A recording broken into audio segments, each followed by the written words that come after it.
I don't know if this is a term that you'll be familiar with or not, but I've been thinking about the term binary state. A binary state is basically, it means that one possibility absolutely excludes the other. So an example of a binary state would be true or false. Right? If something is true, it can't be false, at least not at the same time. And likewise, if something's false, it can't at the same time be true.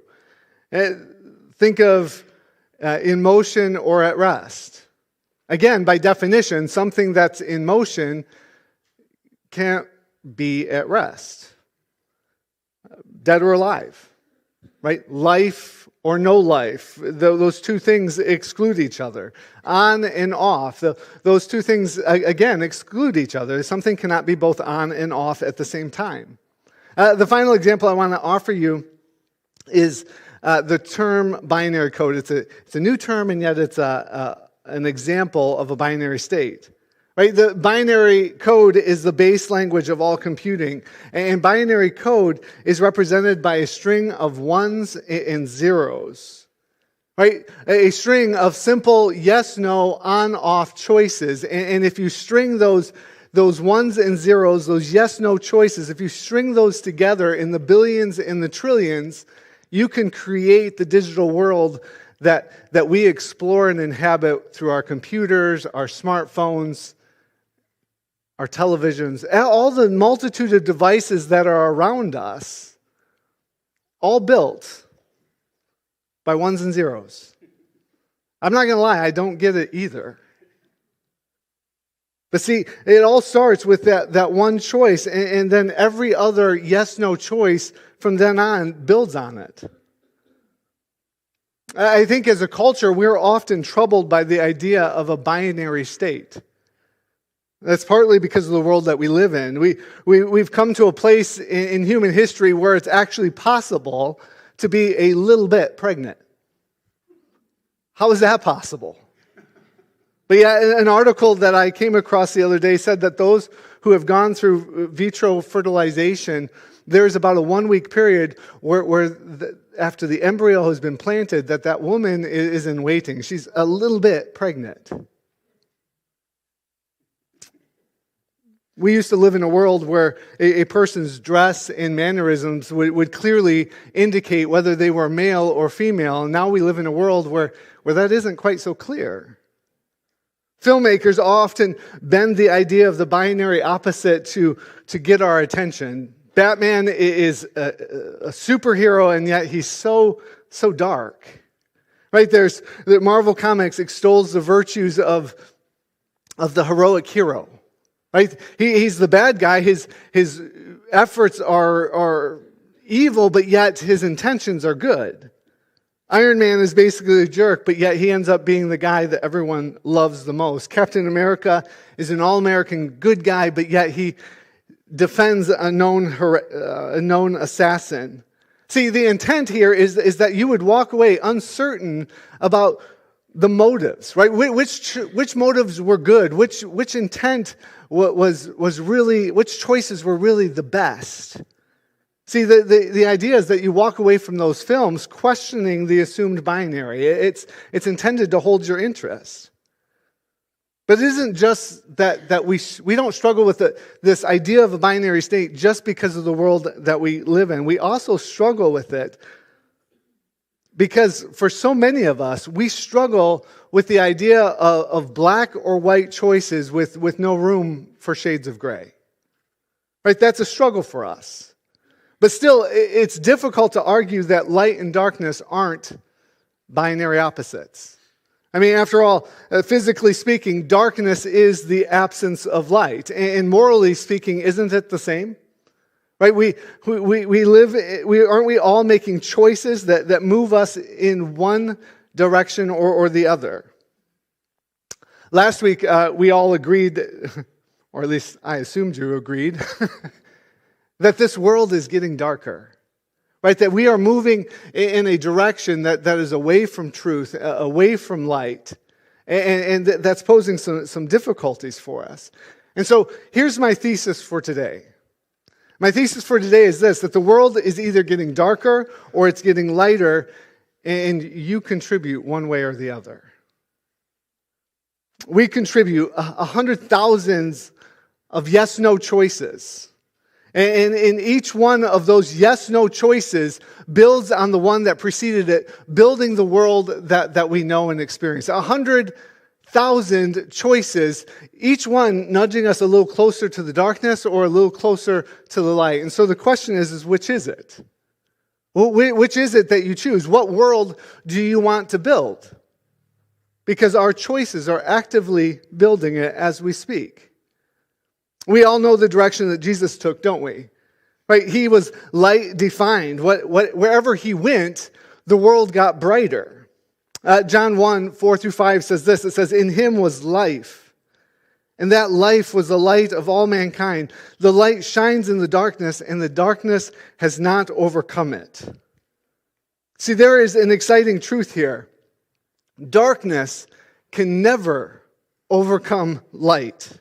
Right? In a battle between light and darkness, physically speaking, light wins every time. Every time. Right? You go deep into a cave where the darkness is at its strongest. You strike a light, a single match. Light wins. Right? Light wins. The light casts out the darkness. The darkness can never cast out the light. Right? You can carry a candle into a dark room, but you can't carry darkness into a lit room. Right? We can turn on a light, but you can't turn on the darkness.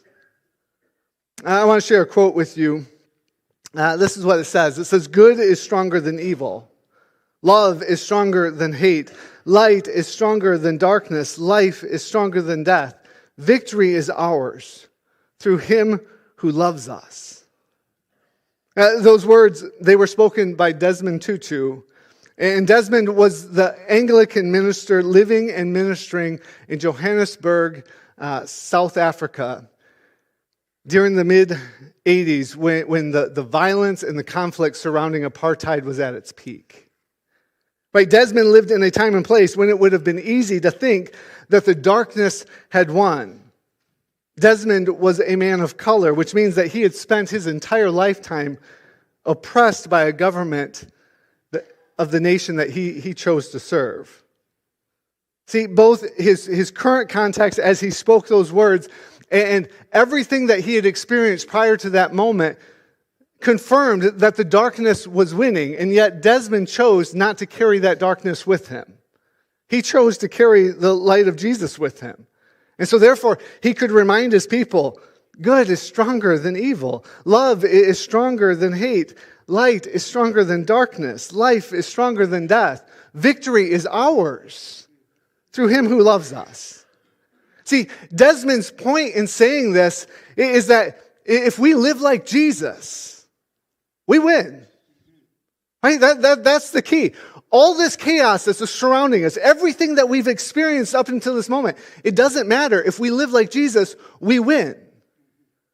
And so he challenged his people to do that very thing, to live like Jesus, to carry the light forward rather than to emulate the darkness. That Jesus, he overpowered the darkness, not the other way around. And we struggle with this, right? It's not easy for us to face the darkness in this world as we are confronted with it. It is natural for us to get disillusioned, to get frustrated, to get angry, to experience fear and stress. And as we experience those things, it becomes difficult for us to take that light into those dark places. Instead, we're often tempted to give into the darkness, maybe even add to it a little bit. See, that's the temptation we all face. And that's a temptation that's only going to grow as the world becomes darker and darker and darker. And so we have to make a choice. We have to be intentional about saying, we're going to take the light forward, not get sucked into the darkness that's so pervasive. It was no different for Jesus. And Jesus is our example because he was not overcome by the light. Instead, he was not overcome by the darkness. He shone light into the darkness. And so if you are a follower of Jesus, You have crossed over. You've left the domain of darkness, and you are now entered into the light. Ephesians 5:8-9 says this: "For you were once darkness, but now you are light in the Lord. Live as children of the light, for the fruit of the light consists in all goodness, righteousness, and truth." I want you to take note of what Paul said here, because Paul didn't say that you used to live in the darkness, right? That's not what he said here. What he said is you used to be darkness, right? The darkness of this world, it used to define you as much as it does anyone else. But something changed, right? That darkness, it no longer defines you. Instead, you've been defined by the light. Right? So what he's saying here is that you are not just a new and improved version of yourself, but what he's saying is that there's been a fundamental shift. You are, in Christ, we are totally transformed. Right? There is a binary shift in our hearts as we move from the darkness to the light. Now, we understand this in a couple ways. Number one, you can't go east and west simultaneously. You can't. If you choose to go east, it's a binary choice. You can't any longer go west. The same thing is true when we choose to follow Jesus. We cannot choose to follow Jesus and then at the same time walk in darkness. The two things are fundamentally opposed. It's a binary choice. And so our choice to follow Jesus, it only has meaning if it affects all of the multitude of subsequent choices that follow that decision. And so our pursuit of Jesus, it is difficult because as we pursue Jesus, as we walk into the light, it illuminates our actions and our attitudes, and it challenges us to live differently. As we walk in the light, it confronts our deficiencies in our character, and as we take notice of those deficiencies in ourselves, we make a choice, a binary choice. We either conform and obey to God's will, right? We either conform to what God wants for us in that area of our life, or we choose to walk back into the darkness. There's no gray there. On the surface, it's such an easy choice. Right? On the surface, we all want to walk in the light, right? On the surface, that's a no-brainer, but yet in actuality, it's much harder than that.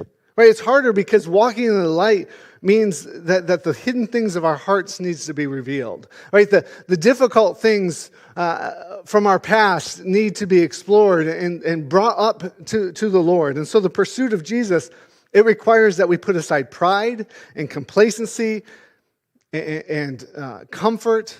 We put all of those things aside in favor of something better. We're putting those things aside in favor of goodness, righteousness, truth. That's why Paul writes that the fruit of light is goodness, righteousness, and truth. Right? Goodness here, he's referring to those benevolent deeds that you and I do. I think there's no time in our calendar year, at least, when we have more opportunity to do good things than we do at Christmas time. Right? The whole kind of thought process of our culture turns its attention towards doing good things. Right? We throw a couple coins in the Salvation Army bucket. We take notice of a family in need and we rally around them. But for a Christian, Craig was hitting on this, for a Christian, generosity, it isn't a season, it's a way of life. And so, as Christ followers, our attitude of generosity is turned on its head. Right? We've been called as Christians to leverage the blessings that God has given us for the benefit of others, so that we can be a blessing to them. And so the call of Jesus, it changes our approach to generosity in a profound way. Right? It's no longer a call that says, well, I'm here if I'm needed. Right? That's the whole world responds that way. Right? There's any multitude of people that live a selfish and self-seeking lifestyle, and yet when called upon, they're happy to help. But what Christ has called us to is to another extreme. He's called us to go out and to seek. We go looking for the needs because we've got something to offer. We want to bring light to that circumstance. And so Jesus beckons us to be assertive with the blessings that we've been given. In this text, the word righteousness refers to giving to God and to man that which they are due. One of my favorite stories in the New Testament is the story of when Jesus is confronted by the man who wants to know if they should pay taxes to Caesar. I love how Jesus answers that question. He looks at that man and he says, whose image is on that coin? I imagine that man pulling a coin out of his pocket and looking at that coin and saying, well, Caesar. Caesar's on that coin. And then Jesus simply replies, well, we'll give to Caesar what is Caesar's and give to God what is God's. See, Jesus is creatively making a point here. He's telling him, I don't care about that money. I don't care about the money that bears the image of Caesar. What I care about is that which bears the image of God. Right? What bears the image of God is humanity. God doesn't care about the money. He cares about you and I. And so when we are called to live righteous lives, we are taking what is rightly owed to God and we are laying it before Him. Right? We are taking our very selves and giving it to the Lord as we submit our intellect, our emotions, our very bodies. As we submit those things to the will of God, we are living righteous lives and giving God what He is owed. Truth in this text is not simply an intellectual thing to be grasped with the mind.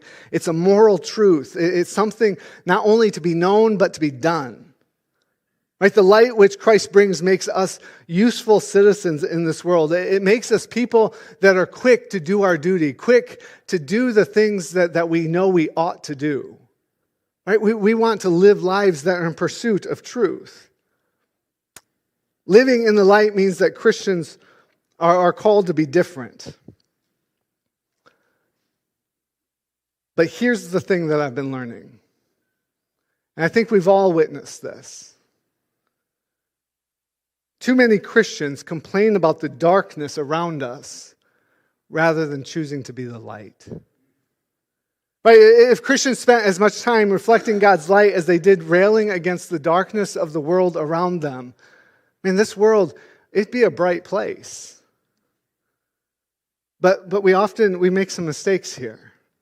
And so I want to ask you to just check yourself with these questions. How do you engage with those that are lost in the darkness? Right? How do you engage with those that live differently than you, that have embraced a different worldview? Do you see them as the problem? Right? Do you just write them off and move on? Do you judge them in your hearts and feel superior to them? Do you place on them the full weight of the darkness of this world? Right? That's a temptation. Or do you see them with compassion? Do you recognize those that are different than us as lost and hurting and confused? Right? Do we see those that would oppose us? Do we see them as people in need of love and grace and compassion? Do we see them as our mission? Now, a harder question. If you do see them as your mission, do you apply that to your private life as well? Church, how we talk amongst ourselves, how we talk amongst our friends, it matters. What we post online, it matters. We've come to a place in our culture where we have a whole generation that what they know about Christianity or what they think Christianity is about has been defined by what we've chosen to put online, by our Facebook posts and our social media content. And so every harsh and judgmental post, every article that is riddled with inaccuracies or flat-out lies, every sarcastic rant, every meme, those things, what I want us to recognize today is that those behaviors, those have created a barrier to the gospel. Right? And that is a barrier that we have created for ourselves. And now as a church, we got to recognize that and say, okay, Lord, lead us, show us how to dismantle that. Lead us to a better way. See, as Christians, we are called to stand up for the truth. And as we point to the truth, what that needs to look like is that needs to look like a paramedic, a rescuer. It needs to look like somebody going alongside, picking them up and walking with them from a place of danger and harm to a place of light and hope. But too often, our efforts to stand up for the truth, they look a lot more like kind of lobbing a barrage of artillery into the opposing camp. Right? There might be a flash of light, but what is left in the wake of that is nothing but hurt and destruction. If we want the world to see the light, we have to change tactics. Right? We need to follow the way of Jesus. We need to be different than the world, 100%. Right? We need to be ready and willing to speak out, live the truth, proclaim the truth. But we also need to do that while demonstrating love and compassion in every action. I don't care if you're just hanging out with the guys or not. I don't care if everybody who's with you shares your worldview and your fears and your struggles. We need to express love and compassion at all times. See, our light should stand out, and when it does, people are going to be drawn to it. And so I want to get practical now. What is something that you and I can do to live as children of the light? The answer to that question is simple. It says, do everything without grumbling or arguing, so that you may become blameless and pure, children of God without fault in a warped and crooked generation. And then you will shine among them like stars in the sky. It's a beautiful passage of Scripture. Anybody else feel convicted? I do. See, I can find 1,000 reasons to complain. 100,000 reasons to complain. And the bills are too high, the kids are too demanding, the dogs stink. Right? Like we can find 101 different reasons to complain. Right? And all of those things that I've just listed, those are pretty minor. What about the big things? What about the fact that I've watched as the worldview around me has changed?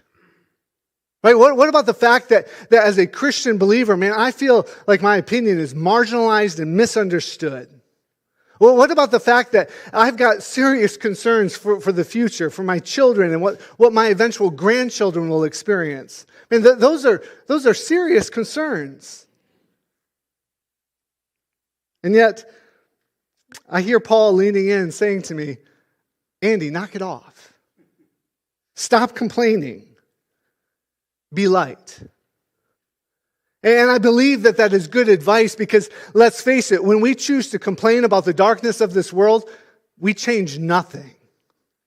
All we do is in our conversation and in our demeanor is we are tempted to give into it. Right? To add to the darkness, to be too harsh, to be too judgmental, to be too legalistic.